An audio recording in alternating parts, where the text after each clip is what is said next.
Halo guys, perkenalkan nama saya Argini Sihato. Saya mahasiswa dari Universitas Pembangunan Indonesia Manado, kelas A3 semester 6 Fakultas Keperawatan. Saat ini saya akan menjelaskan tentang triase, macam-macam triase, pelebalan serta contoh kasus dan pembedaian.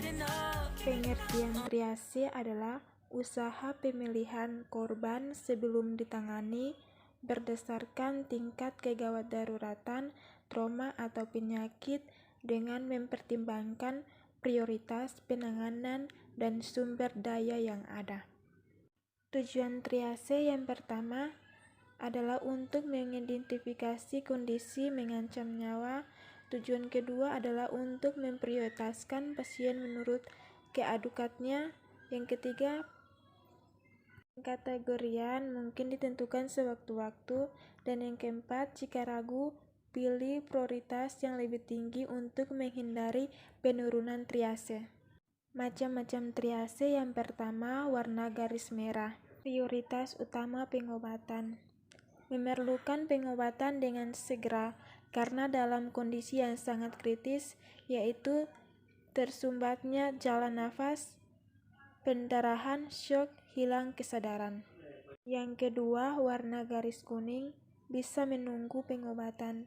Pengobatan mereka dapat ditunda untuk beberapa jam dan tidak akan berpengaruh terhadap nyawanya. Tanda-tanda vital stabil. Yang ketiga, warna garis hijau atau ringan. Mayoritas korban luka yang dapat berjalan sendiri, mereka dapat melakukan rawat jalan. Dan yang terakhir, warna garis hitam atau meninggal atau tidak dapat diselamatkan. Korban sudah meninggal dunia atau pada tanda-tanda kehidupan terus menghilang. Contoh kasus: henti nafas, henti jantung, tidak sadar, luka terbuka di dada perut, fraktur pada darah, pelvis dada, cervical, perdarahan hebat, syok. Bakar yang mengenai airway. Pengertian pembedaian.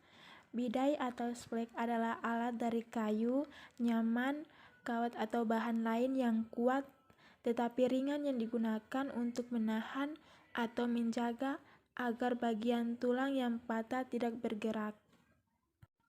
Pemasangan bidai adalah suatu tindakan untuk mengatasi atau membantu pasien yang mengalami patah tulang sehingga tidak terjadi pergerakan, pergeseran, sehingga pasien tidak merasa sakit.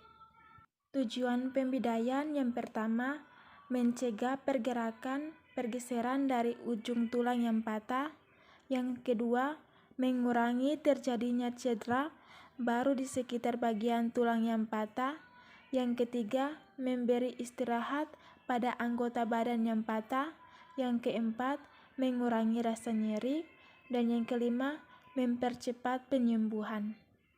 Alat-alat yang dibutuhkan untuk pembedaian ada dua. Yang pertama, ada bidai biasa yang terbuat dari kayu ataupun bidai yang sudah jadi seperti ini dengan ukuran bidai yang telah disesuaikan dengan bagian yang dicurigai terjadinya fraktur.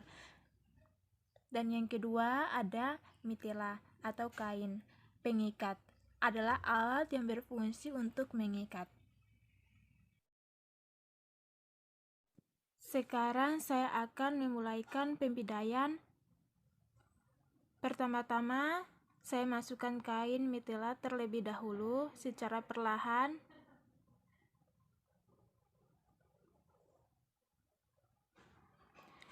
Mitela diletakkan melalui dua persendian.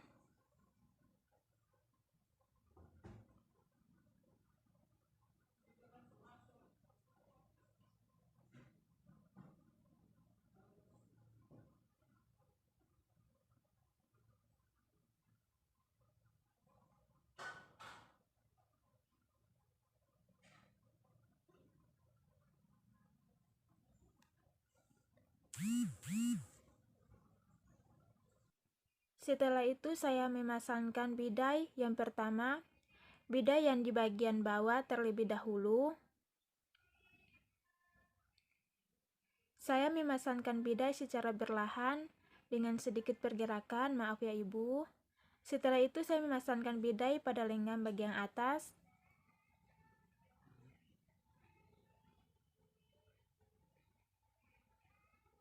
Setelah itu saya mengikatnya, tapi tidak terlalu kuat.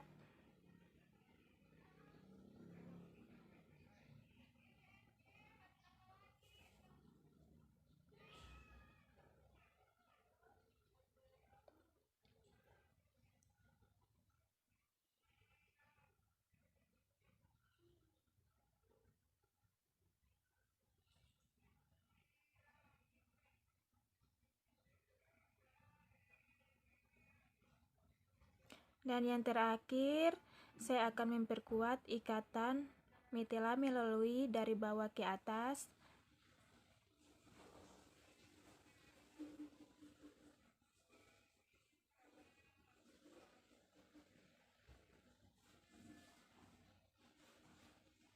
Dan merapikan ikatannya.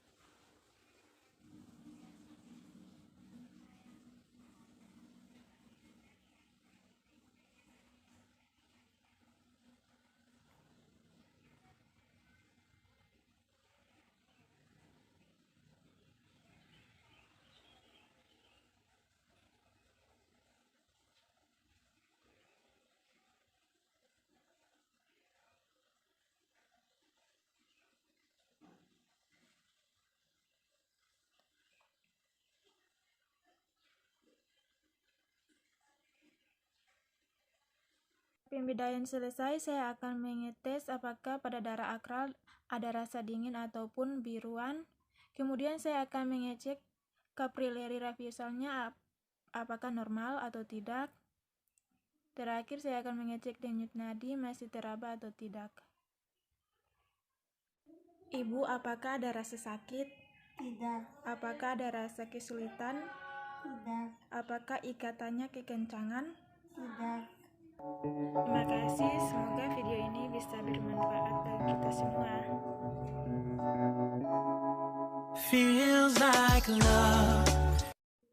Pada saat ini bukan saja saya menjelaskan tentang triase, macam-macam triase, pelebalan serta contoh kasus dan pembedaian.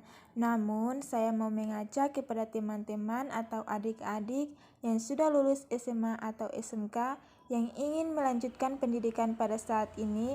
Kampus kami, Universitas Pembangunan Indonesia Manado, telah dibuka pendaftaran mahasiswa baru.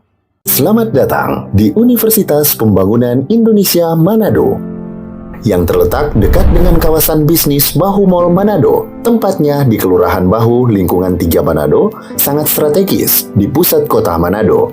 Dibangun di atas lahan seluas 2,5 hektar, Universitas Pembangunan Indonesia Manado berdiri megah dengan ruangan 7 lantai, terdiri dari ruangan kelas, ruangan kantor, perpustakaan, laboratorium komputer, laboratorium keperawatan, pengadilan semu, dan laboratorium bahasa, kantin, serta rooftop di lantai atas.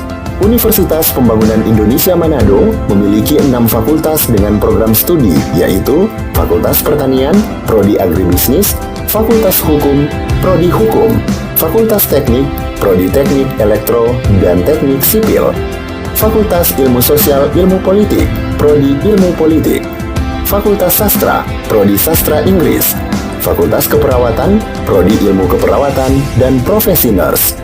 Didukung oleh sumber daya manusia yang berkompeten dan tersertifikasi, Universitas Pembangunan Indonesia Manado memiliki dosen dan tenaga kependidikan dengan latar belakang S2 dan S3 lulusan dalam dan luar negeri. Proses belajar mengajar dilaksanakan dengan teknologi informasi merujuk perkembangan dunia modern saat ini, dilakukan dengan sistem e-learning dan sistem ujian online atau ULAIN. Hasil tracer student Universitas Pembangunan Indonesia Manado dan fakultas menyebutkan lulusan UNPI sudah tersebar di dalam dan luar negeri.